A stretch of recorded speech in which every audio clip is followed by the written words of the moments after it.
짧으면 한 달, 길면 1년, 2년 뒤에도 또 가상계좌에 입금했던 사람들은 경찰관을 따라가야 되는 그런 현상이 생기는 겁니다.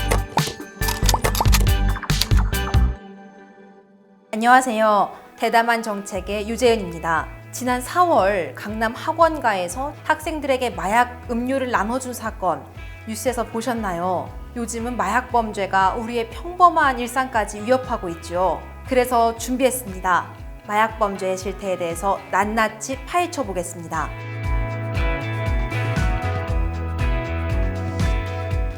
네, 오늘 이 자리에 마약범죄 베테랑 형사님 모셨는데요. 팀장님 안녕하세요. 네, 반갑습니다. 저는 서울경찰청 마약범죄수사대에서 팀장으로 근무하고 있는 박남규 경감입니다. 대한민국의 마약범죄 어느 정도로 심각한가요? 제가 2018년도부터 이제 마약수사대에서 팀장으로 근무를 했는데 네. 18년도에 이제 마약사범 검거된 게 12,000명 정도 됐었거든요. 네. 근데 작년 22년도에는 18,000명. 수치상으로도 늘어나고 있고요. 청소년, 뭐 고등학생, 하물며 중학생까지 이제 청소년 연령이 낮아지는 게 가장 큰 문제라고 생각하고요. 아무래도 이제 과거에는 이제 마약류라는 걸 접하는 게 뭐 예를 들어서 뭐 유흥업소나 마약 관련 종사 이제 그쪽 투약자들이나 아니면 뭐 나쁘게 말하면 조직폭력배들만 있었지만 지금은 다양한 연령이 할 수 있는 이유가 뭐냐면 그런 특정 계층을 거치지도 않고도 마약류를 접할 수 있는 기회가 많아졌어요.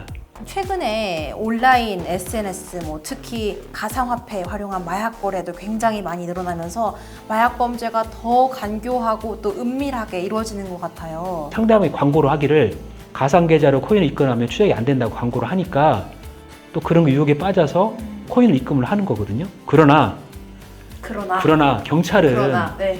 경찰뿐만이 아니고 우리나라 그 정보 시스템 자체는 아무리 그렇게 해도 그걸 추적할 수 있는 시스템이 돼 있고 실제 추적을 해서 그 가상계좌에 입금을 했던 사람들을 검거를 하고 있어요.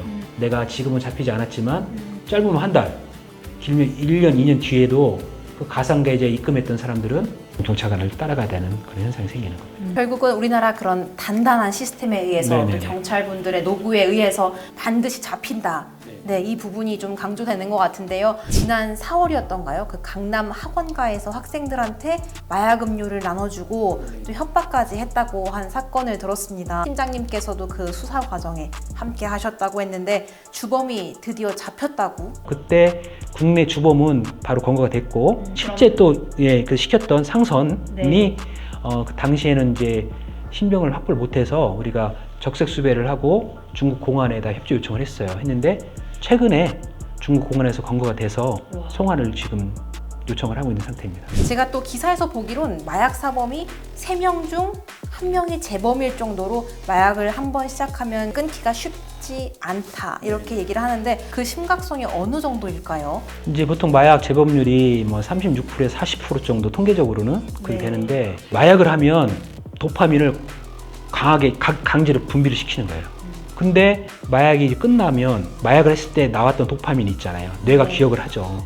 그러니까 다시 그거를 하고 싶은 거죠. 뇌에서. 이렇게 하다 보면 중독이 되고 나중에는 이게 보상회로인데 약을 통해서 강제로 분비를 하니까 뇌가 망가지는 거죠. 그만큼 중독성이 강하죠. 굉장히 심각한 것 강한 같습니다. 거예요. 미국의 좀비 거리, 좀비랜드라는 그런 영상을 봤습니다. 근데 펜타닐이라는 그 마약을 투약한 사람들이라고 해요. 보통 펜타닐이 진통성 마약이거든요. 진통제 마약인데 겉으로 볼 때는 가만히 서 있는 것 같지만 그 안에서 많은 이제 활동을 하는 거예요. 쾌감을 느끼고 쾌락을 느끼고. 근데 우리나라 같은 경우에는 약간 펜타닐이 들어와 있지만 성향이 달라요. 우리나라는 의료용 마약류 펜타닐이 들어와 있어요. 패치제로 해서. 이것도 되게 강도 높단 말이죠. 이 의료용인데 악용된다는 게 너무너무 네네네네. 안타까운 것 같습니다. 어떤 마약 사범이 한 얘기를 들었는데 마약은 나 혼자 한 건데 왜 처벌하냐 이런 말을 했다고 해요. 근데 이 대담한 질문에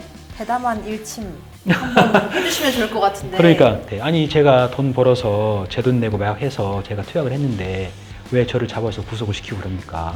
뭐 누구 돈을 뺏었습니까? 뭐 사기를 쳤습니까? 그렇게 얘기하는 사람이 있어요. 실제적으로 있었고 우울증이나 공황장애를 겪는 마약 사람이 꽤 많아요.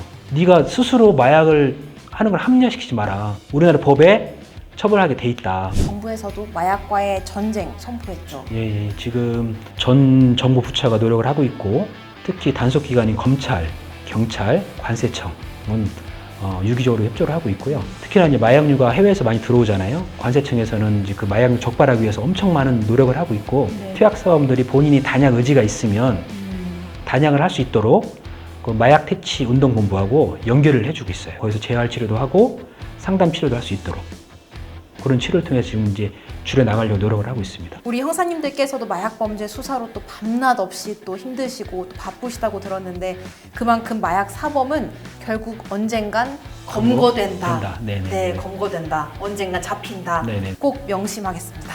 네, 그럼 대한민국의 마약 범죄를 뿌리 뽑는 그날까지 응원하면서 세 번째 대담한 정책 여기서 마무리하겠습니다.